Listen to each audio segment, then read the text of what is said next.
Praise the lord. అందరికీ happy Easter. లూకా సువార్త 24వ అధ్యాయము.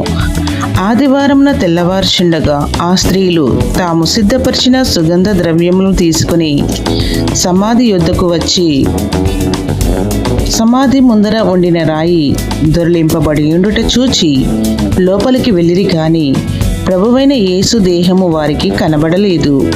ఇందును గూర్చి వారికేమీ తోచకై ఉండగా ప్రకాశమానమైన వస్త్రములు ధరించిన 2 మనుషులు వారి యొద్ద నిలువబడిరి.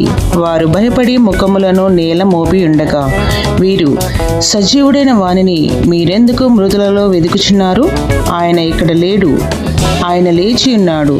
ఆయన ఇంకా గలీలలో ఉండినప్పుడు మనుష్య కుమారుడు పాపిష్ఠులైన మనుషుల చేతికి అప్పగింపబడి సిలువ వేయబడి 3వ దినమందు లేవవలసి ఉన్నదని ఆయన మీతో చెప్పిన మాట జ్ఞాపకము చేసుకొనుడని వారితో అనిరి.